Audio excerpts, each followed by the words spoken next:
professora Danielle Rossi, e a primeira pergunta é como criar relações acadêmicas e humanas a partir da interlocução da extensão. Seja muito bem-vinda, professora Danielle Rossi. A palavra com a senhora agora. Então, boa noite a todos e todas, né? Então, eu agradeço pelo convite, Emerson, por dar a oportunidade, né, de participar desse bate-papo. Eu estou encarando realmente como um bate-papo, como um encontro mais informal, né, para falar um pouquinho sobre as experiências vivenciadas na extensão. E em relação à tua pergunta, para entender um pouquinho, né, como eu tenho feito essa criação dessas relações acadêmicas e humanas nos projetos com os quais eu tenho colaborado e participado, é importante entender um pouquinho da minha trajetória, né, como formação profissional. Toda a minha área de especialidade, como você bem colocou, é baseada na área de computação. Então, graduação, eu fiz ciência da computação na própria instituição, UFPB, e o mestrado e doutorado também nessa área. Contudo, o mestrado e doutorado, eu acabei dando uma preferência por selecionar cases que envolviam a solução de problemas ou de áreas muito diversificadas, né? E isso me fez abrir a mente para muitas coisas, né? Então, me possibilitou, por exemplo, encontrar soluções muito mais inovadoras, muito mais eficientes, a partir desses relacionamentos que foram criados com pessoas, né, de expertise totalmente diferente.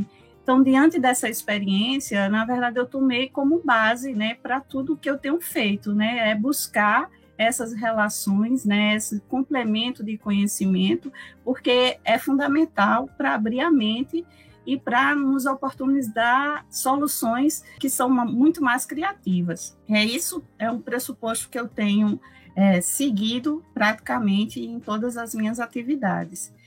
Especificamente para a extensão, então, eu tenho atuado nela desde 2014 a 2017, eu participei dos projetos de extensão, sobretudo como colaboradora, porque nessa época eu era assessora de extensão do Centro de Informática. Então, também durante essa época, o assessor de extensão, ele não podia ter outro projeto que não fosse da própria assessoria, certo? Então, só a partir de 2018, realmente é que eu decidi desvincular da assessoria exatamente para perceber a necessidade de construir essas relações acadêmicas e humanas a partir, né, desses momentos de extensão. E foi pensando nessas relações que surgiu, por exemplo, o projeto Labs, né, que é o Laboratório de Experimentação de Vivência em Desenvolvimento de Produto de Software. Então, inclusive, ele foi submetido pela primeira vez em 2017, e por incrível que pareça, ele não foi aprovado, né? Então, ele foi classificado como um projeto de pesquisa e ficou abaixo, e aí não recebeu, foi desclassificado exatamente por isso. Então, e por que surgiu esse projeto, essa proposta do Labs, né? Então, toda essa andança, a participação de evento que me foi proporcionado de 2014 a 2017, assistindo a apresentação de resultados de outros projetos. Então, assim, era notório perceber pequenos problemas que poderiam ser resolvidos através de sistemas computacionais. Isso vai desde a construção de pequenos objetos de aprendizagem para um ensino, por exemplo, assistindo às apresentações do projeto de monitoria, e eu vi o esforço que os alunos fizeram, esses objetos, né, que acabaram ficando com a qualidade abaixo do que poderia ser, exatamente porque eles não têm essa expertise na área de tecnologia para desenvolver esses projetos, né? O que uma parceria com alunos, né, de outros centros poderiam dar um valor muito maior para esse resultado. E até eu vi oportunidades para fazer projetos muito maiores, né? Inclusive para apoiar processos de trabalhos mais complexos, como por exemplo, o processo de avaliação, né, dos projetos de extensão. Então, paralelamente a essa visualização, né, dessas oportunidades, então, como docente que eu sou, né, também foi observado que os alunos, né, do centro sempre teve uma necessidade de ter projetos que pudessem unificar os conhecimentos que eles acabam sendo absorvidos por disciplinas totalmente desvinculadas ou particionadas. Então, eu vi, por exemplo, a possibilidade de fazer os alunos também vivenciar esse desenvolvimento a partir de problemas reais, né? Problemas que atendem uma certa comunidade, e ver toda essa cadeia de produção a partir de um contexto mais próximo do que realmente acontece, do que realmente eles vão vivenciar após, né, a saída da universidade.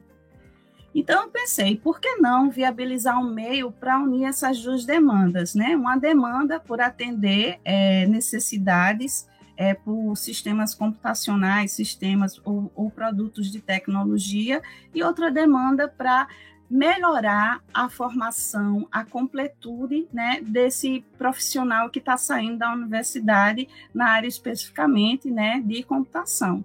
E aí eu vi que a extensão é, na verdade, o caminho mais natural de fazer essa unificação. Então, na minha opinião, a extensão ela é fundamental no processo de formação dos estudantes, certo?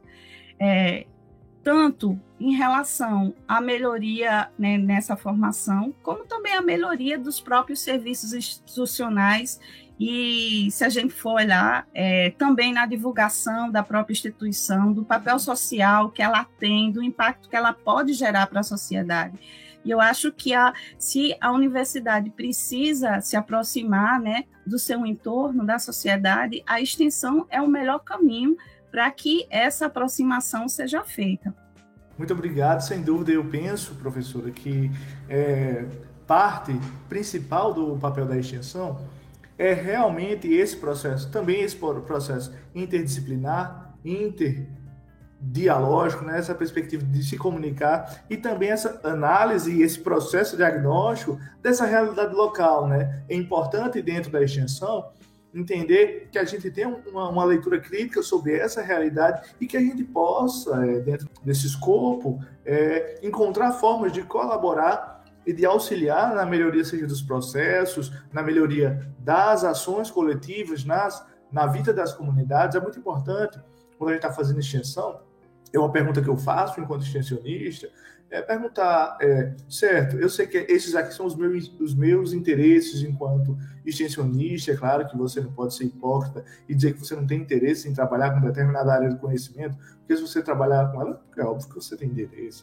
Mas é importante também perguntar qual é a real necessidade daquilo para a comunidade. Se é o que a comunidade quer. Por exemplo, eu posso estar num projeto querendo desenvolver um biodigestor super hiper potente, tecnológico aí para a comunidade, mas muitas vezes a comunidade só quer uma cisterna, né? Aí você fica, poxa, qual é o meu papel? Você fica naquele embate. Não, nós vamos desenvolver um biodigestor. E a comunidade, não, eu quero uma cisterna.